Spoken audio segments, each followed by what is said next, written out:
정권이 좀 미쳐가고 있습니다. 경제부총리라는 사람이 이 사람 캐비넷 문건 들어다가 갖다 주는 거 좋아하는 사람인데 혁신이 확산 분위기가 나타나고 경제 패러다임이 전환 성과가 나타나고 있다. 여당의 최고위원은 소득주도 성장의 효과가 이렇게 지금 소비자 심리 5개월째 상승으로 나타나고 있다. 이렇게 이야기를 합니다. 그래서 나쁜 지표는 쏙 빼고 경제 상황은 양호하다고 집권 2주년 경제성과 발표에 그렇게 떠들고 있고, 그래서 소주성에 대해서 여론조사를 해보면 심지어 어떤 여론조사들은 소주성이 잘하는 거라고 하는 게 더 많다라는 그런 여론조사도 나왔어요. 제가 방송에 가서 그런 여론조사가 있길래 굉장히 좀 항의를 한 적이 있습니다. 무슨 그따위 여론조사를 발표하냐. 경제 전문가들 8, 90%는 거의 모든 여론조사에서 소주성을 없애야 된다라고 말을 하는데 그들은 잘하고 있다라고 지금 하고 있고, 거기에 맞추어서 일부 여론조사에서나 언론들은 소주성 지지가 많다고 이야기를 하고 있습니다. 자, 국책연구기관에서는 구조적 장기 침체가 우려된다. 그래서 한마디로 디플레이션 상태에 본격적으로 접어든 게 아닌가라는 우려가 굉장히 많이 나오고 있습니다. 자, 디플레이션이라고 하는 것은 상품과 서비스 가격이 지속적으로 하락하는 경향이 나타나는데 한 부분에서 뿐만 아니라 이 전방위로 이런 현상이 나타날 때 디플레이션이라고 이야기를 합니다. 우리는 주로 인플레이션만 봤지 디플레이션은 별로 겪어보지 못했는데요. 대공황이라고 하는 부분이 이 사실상 디플레이션이죠. 그게 뭔가 하면 공급은 넘쳐나고 산업 생산력이 좋아져서 돈이 없어서 수요가 없어서 물건이 넘쳐나는 현상을 이야기를 하는 겁니다. 그래서 1차 세계대전이 발발하기 직전에 영국의 물가가 거의 300년 전과 비슷했다는 거예요. 그래서 이 물가가 지금 계속 올라가는 것은 1930년대에 대공황 이후에 발생을 했지, 그전에는 물가가 이런 식으로 오랫동안 거의 오르지 않거나 내려가는 현상이 있었다는 겁니다. 그러면 디플레이션이 발생하면 어떻게 해야 되겠습니까?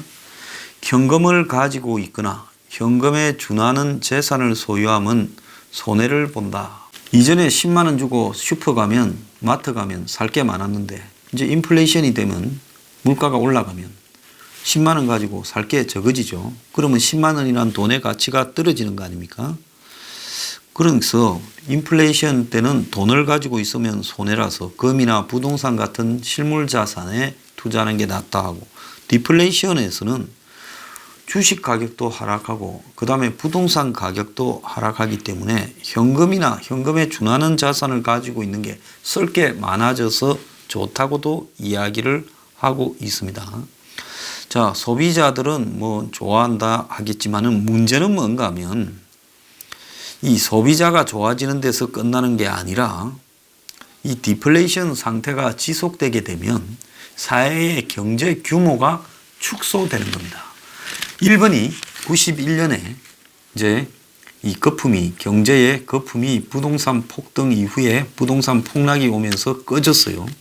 그러다 보니까 일본의 국민들이 이제 정부가 그러면 이렇게 경제가 갑자기 부동산이 폭락하면서 이렇게 가짜 이 기업이나 개인들이 빚더미에 올라앉고 이렇게 경제가 침체되어서 돈을 못 쓰니까 돈을 억수로 풀어서 이렇게 제공을 하면 이제 거의 금리가 없이 사람들이 그 돈을 빌려서 쓰기 시작하면 다시 경제가 살아나지 않겠나 생각을 했는데, 한번 거품이 꺼지는 걸 보고 뒤인 사람들이 돈을 이렇게 쓰지 않고 모아서 그냥 그 돈을 다 어디다 쓰는가 하면 빚을 갚는 데 다 쓰는 거예요.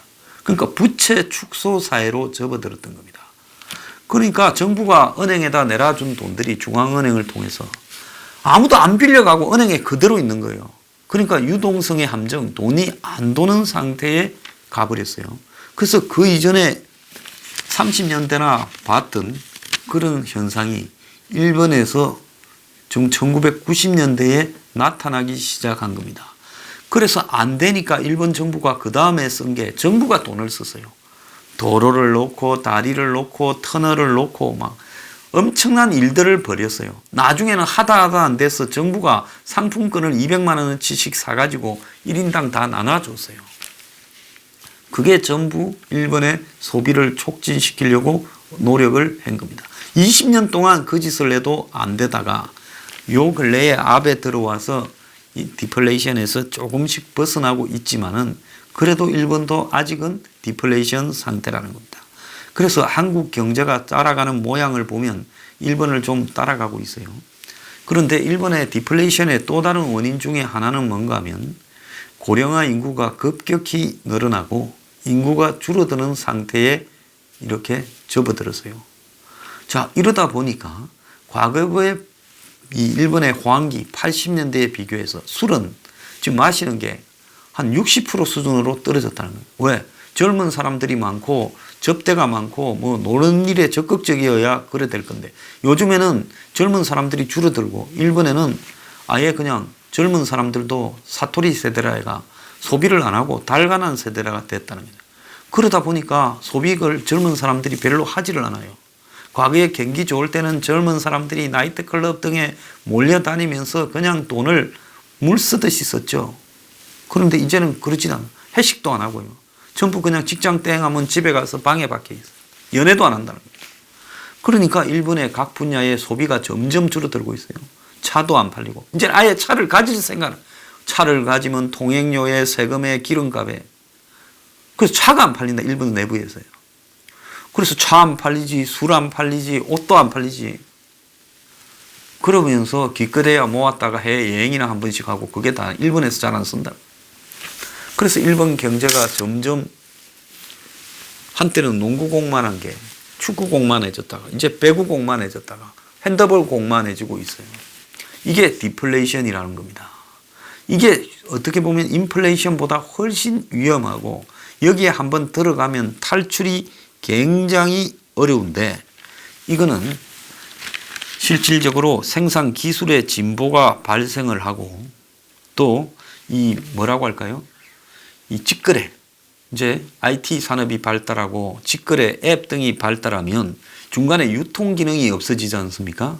요즘 대부분 물건을 그렇게 살잖아요. 그러니까 상품과 서비스 가격이 이렇게 하락하가 점점 더 이런 서비스 가격들이 하락하는 일이 발생을 하게 되는 겁니다. 그래서 당장은 소비자가 낮은 가격으로 물건을 사서 좋지만은 이 문제를 한번 생각해 보세요. 공장에서 물건을 생산했는데 팔리지가 않아서 산더미처럼 쌓여 있어요. 그럼 공장은 어떻게 하겠습니까? 생산 라인을 줄이고 그 다음에 해고를 하지 않습니까? 삼성이 한국의 모든 거의 물건들을 다 팔고 있지만은 삼성의 물건을 살 수 있는 능력을 가진 사람들이 줄어들고 사지 않고 소비를 안 하면 결국 삼성이 한국에서 생산하는 라인을 줄이고 고용을 줄일 수밖에 없는 상황으로 가야 한다는 겁니다. 이렇게 되면 결국은 최종적인 결말은 대공황으로 갈 수 있다는 거예요. 일시적으로 없던 기술이 생기거나 혁신이 이루어져서 가격이 떨어지는 디플레이션은 매우 좋은 거지만은 그게 아니라 이 경제 전체가 이제 침체에 빠져들어서 불황이 장기화되면서 발생하는 디플레이션은 최종적인 결말은 대공황 같은 상태로 갈 수 있다는 겁니다. 소비자는 안 쓰고 기업은 이렇게 투자라 이런 부분을 하지 않고 고용을 줄이고 재고가 급증하고 그리고 생산자는 가격을 낮추고 이윤이 줄어들어서 망하고 그래서 경기가 점점 나빠지는 이런 상황이 벌어지는 겁니다. 그래서 이런 상황이 벌어질 때 이제 집값이 떨어지게 되겠죠. 집값이 떨어지면 대한민국에 아마 집값이 떨어졌을 때 생길 지금 공포를 생각해 보세요. 은행에 전부 대출받아 나온 거예요. 전부 깡통이 돼 가지고 이제는 집을 사놓은 부분에서 집 때문에 이제 은행 대출을 갚지 못해서 전부 죽는 소리가 나올 거고 그러면서 이제 이 사회는요 금융기관이 부도가 나는 그런 사태까지 벌어질 겁니다. 그래서 점점 경제가 작아지는 쪽으로 그래서 부동산이 폭락하고 그리고 은행이 부도가 나고 이런 상황이 벌어지면 점점 더 안 쓰고 그러면서 디플레이션 소용돌이에 접어들어서 경제가 악순환을 하는 상황으로 빠져드는 겁니다.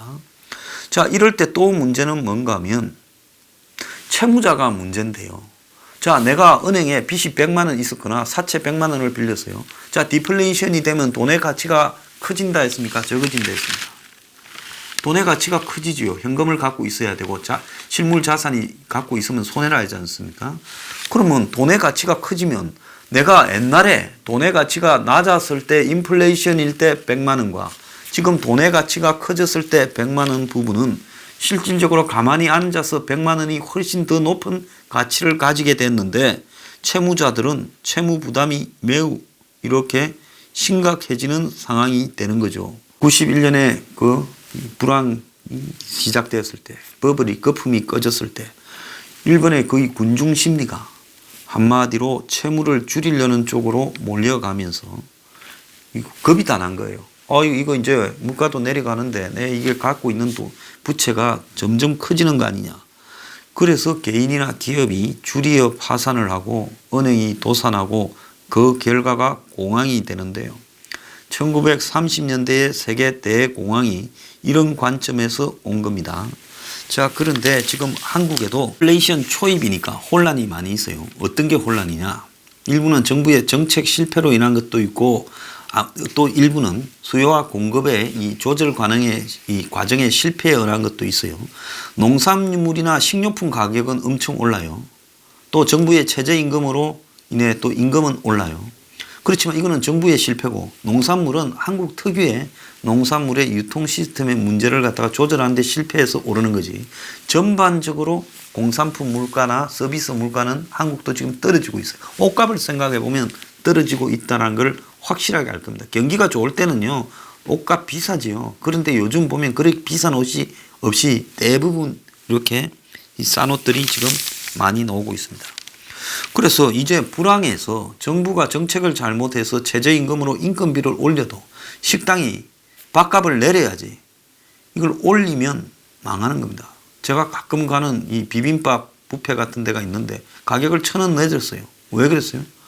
지금 같은 시기에 가격을 올리면 500원만이라도 올려도 아니면 가격을 유지를 해도 사람들이 다 부담스러워하기 때문에 가격을 내려야 지금 되는 상황이 된 겁니다. 그래서 요즘 젊은 사람들이 많이 가는 동네에 보면 식당 같은 데 파는 상품의 가격도 음식의 가격도 내려가고 있다는 것을 이렇게 알 수 있을 거예요. 그래서 조동철 한국은행 금융통화위원이 나름대로 합리적인 사람으로 꼽히는데요.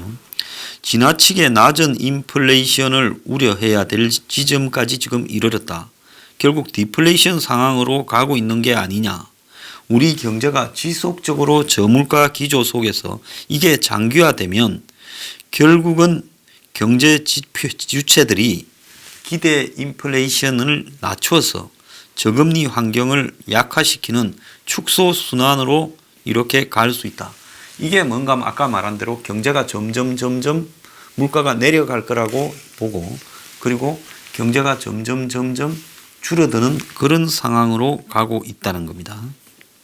이 축소 순환의 지속은 우리 경제에 예상하지 못한 부정적 충격을 가할 거고 이 디플레이션이 발생할 위험을 정대시키게 된다. 그래서 금리를 인하해야 된다라고까지 지금 이야기를 하고 있는 겁니다. 왜? 소비를 늘리기 위해서요. 그런데 일본 같은 경우에 제로 금리를 해도 일본에서 소비가 늘어나지 않았습니다.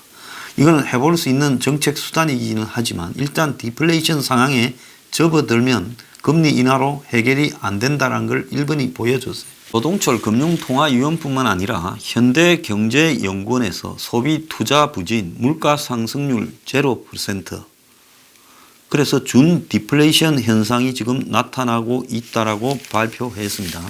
최근에 현대경제연구원이 발표한 준 디플레이션 원인 및 시사점 보고서에서는요. 최근 경제 성장률이 마이너스까지 추락하고 있는 가운데 저물가 현상이 지속되고 소비자 물가 상승률이 올해 0%대다라고 이야기를 하며 물가 상승률이 0%대를 기록하는 것은 준 디플레이션 상황이다. 이제 주로 마이너스, 물가가 내려가면 디플레이션이 본격화되었다 하지만은 본격화되기 전에 거치는 준 디플레이션 상황으로 가고 있다는 겁니다. 그래서 이래 저물가가 지속되는 원인으로 GDP 갭률 하락과 소매 판매 또 설비 투자가 부진한 이런 것들을 들었습니다. GDP 갭률이라는 것은 잠재 GDP와 실질 GDP를 빼가지고 다시 또 거기에 분모로 이렇게 잠재 GDP로 나누는 건데, 이 GDP 갭률이 하락한다는 것은 그야말로 이 경제가 불황으로 접어든다는 걸 알아볼 수 있는 지표라고 흔히들 이야기를 하고 있습니다. 그래서 올해 1분기에 GDP 갭률이 마이너스로 전환됐고 소비 판매 증가율도 1.7%로 설비 투자 증가율도 마이너스 19.5%로 급감을 하고 있어요. 그래서 지난해 1분기에 소비 증감률이 5.3인데 올해 1.7로, 지난해 1분기에 투자 증감률이 20.6에서 마이너스 19.5로 지금 줄어드는 일이 지금 생기고 있습니다. 그러니까 소비도 투자도 안 한다라는 거죠. 그리고 중장년층이 노동시장이 거의 없음으로 인해 가계 소비가 악화되고 기업의 이 설비 투자 조정 압력이 올해 들어 매우 강화되면서 이 투자 요인이 감소한 것이 저물가를 야기하고 있다는 겁니다. 그러니까 기업들이 지금 전부 있는 땅 팔고 빚 갚고 눈치들 다 빨라서 사발통문 다 돌렸어요. 그래서 국내에 절대 투자하지 않고 투자하려면 해외에 물가 싸고 인건비 싼 동네 찾아가서 투자를 하는 겁니다. 유럽이면 유럽, 아시아면 아시아, 남미면 남미요. 그래서 이런 식으로 지금 가고 있기 때문에 국내에서 기업들이 투자를 하지 않고 뭐 아무리 정부가 고용을 하라고 해도요, 고용을 안 하고 돈을 다 쌓고 있습니다. 그런 데다가 지금 세계 원자재 가격이 매우 또 낮은 상황이고, 자, 국내 여러 가지 기본 생필품 가격도 하락하고 또 유통 부분에 있어서 이제 전부 직구 공구하면서 유통 단계가 축소되고 있고, 거기에다가 집값 하락, 주식 하락, 이제 집값이 올라가고 주식이 올라가면 공돈 생긴 것 같아서 사람들이 좀 쓰는데 이것들도 하락하니까 이제 돈을 안 쓰고 있다는 겁니다. 자, 이런 상황이 이제 앞으로 계속 지속되어 가면 이게 이제 장기화되고 나중에 이제 한국이 제가 볼 때 1, 2년 안에 한 2년쯤 뒤에 마이너스 성장으로 갈 가능성이 있어요. 이제 이렇게 되면 본격적으로 디플레이션이 시작된다라고 봐야 되는 겁니다. 자, 이 디플레이션에 한번 접어들면요, 쉽게 빠져나올 가능성이 없이 한 20, 30년 가버린다라는데 이게 참 딜레마예요. 그러면 정부가 이제 돈을 풀어서 하려고 하지만은 그런 것이 또 정부의 재정 적자를 낳고 국가 부채를 늘리고, 그래서 일본이 지금 국가 부채가 엄청나져 버리지 않았습니까? 이 디플레이션 빠져나오려고 정부가 돈을 쓴 게 이제는 일본의 예산 중에 상당수가 정부가 내놓은 부채, 국채 이자 갚는 데 쓰여지고 있어요. 그럼 이런 디플레이션을 극복하려면요, 국가가 적극적인 의지를 가지고 방향을 돌리려고 아베가 세계에 화살을 해서 이 지금 틀라고 엄청나게 지금 6년째 노력을 했지 않습니까? 그래서 조금씩 회복됐지 일본 경기가 완전히 회복된 것도 아니에요. 일본의 일자리가 부족하다는 것은 워낙 젊은 사람들이 없어서 일자리가 남아 도는 거지, 무슨 뭐 일본의 경기가 워낙 잘 돌아가 가지고 일자리가 남아 도는 것도 꼭 아니라는 겁니다. 그래서 요즘 미국이 경기가 좋다, 일본이 좋다라는 거는요, 일종의 기저 효과로 인한 착시 현상일 수도 있고요. 그러니까 저 미국 경기 또 안 좋아집니다, 곧. 그래서 그런 수치상에 나타나는 문제와 실제 경기는 아주 다르다. 그래서 전 세계가 지금 불경기, 불황으로 갈 수밖에 없고, 그거는요, 지금 전 세계가 가지고 있던 뭐라고 할까요? 신자유주의가 잘못됐다라는 부분에 대해서 이제 그 대가를 치르고 있는 거고, 또 이 기술 문명이 발달한 부분에 대해서 그것이 일자리를 없앨 거라고 하는 부분에 대한 대가를 치르고 있는 겁니다. 그래서 이제 갈수록 불황이 계속 진행될 수밖에 없고요. 이 불황을 극복을 하려 그러면 그야말로 국가적인 완전한 이 불황에 대한 이해를 바탕에 둔 정치를 배제한 노력들이 국민들한테 이렇게 주어져야 돼요. 그러려면 국민들을 설득을 해야 돼요. 국가가. 이 디플레이션 극복하는 게 쉬운 게 아니다. 일본 같은 경우에는 가짜 일자리를 엄청 만들었습니다. 근데 그게 대부분 실패해서요. 국가 부채를 쌓았죠. 그래서 이제는 실제 일자리를 만들려고 심지어 복지기관, 노인 요양기관도 전부 준공문화원화하고 그러면서 일본이 그 교훈과 대가를 굉장히 지금 고치려고 하죠. 일본이 도로 닦고 철도 닦고 뭐 터널, 다리 전부 헛거였어요. 그리고 가짜 일자리 전부 헛거였다. 그래서 한국이 지금 일본이 했던 짓거리를 문정권이 소주성이니 뭐니 하면서 그대로 하고 있는 거예요. 이래봤자 이거 아무 도움 안 되는 거예요. 결국 정부의 빚만 늘어나는 쪽으로 갈 수밖에 없다는 겁니다. 그래서 정부가 국민 앞에 솔직히 이야기를 하고 솔직한 정책을 이 현상을 타개하기 위한 솔직한 정책을 구사해야 되고 그 다음에 더 나아가서 이제 이렇게 되려면 제조업 일자리를 한국에 만드는 것 외에요. 방법이 없습니다. 그러면 지금 임금도 사실상 내려가고 있고 원료값도 내려가고 있고 다 내려가고 있는데 한국에는 임금이 거꾸로 노조 때문에 강한 노조가 있는 데만 올라가고 정부가 최저임금으로 올리고 있어요. 정부가 추세를 역행하고 있단 말입니다. 그러면 임금을 내놔야 돌아오지 않겠습니까? 그래서 노조 부분을 저는 정부가 국민투표에 붙여서라도 강제적으로 조정을 해야 된다고 보고 있습니다. 그러지 않으면요, 한국에는 일자리가 거의 다 사라져버릴 거예요. 제대로 된 일자리는요. 지금 한국에 경쟁력이 있는 우리의 전통적인 일자리가 어디 있습니까? 반도체, 그 다음에 차, 조선, 석유화학, 기계, 어디에도요, 과거에 경쟁력이 있던 부분이 이제 경쟁력이 거의 다 없어져 가고 있어요. 그런데 임금을 이런 식으로 유지하면 돌아가겠습니까? 물가가 내려가면 임금도 낮춰야 되는 거예요. 그래서 임금 부분도 조정해야 되고 또 부동산 폭등이 이제 부동산 폭락으로 이어지지 않도록 금융기관이 붕괴되지 않도록 또 노력해야 돼요. 그런데 이런 노력들이 주어지지 않고요. 지금 이 정권처럼 무식하게 방치되면 아마 부동산 폭락이 또 서민들의 지금 제2, 제3 금융권에 대한 지금 대출을 갚지 못하는 부도 이런 것들이 맞물리면서 금융권부터 지금 때릴 거라고 보고 있습니다. 자, 그러면서 그때부터 이제 혼란이 시작되면서요. 전부 소비를 하지 않는 상태로 가게 되고 그러면서 궁극적으로 한국 경제가 최악의 디플레이션 상황으로 빠져들어갈 가능성이 매우 크다는 겁니다. 자, 이 부분을 어떻게 극복할 건지 국민들이 이제 디플레이션에 관심을 가지고요. 노력해야 될 때라고 봅니다. 이거 큰일 나요. 인플레이션보다 훨씬 위험해요.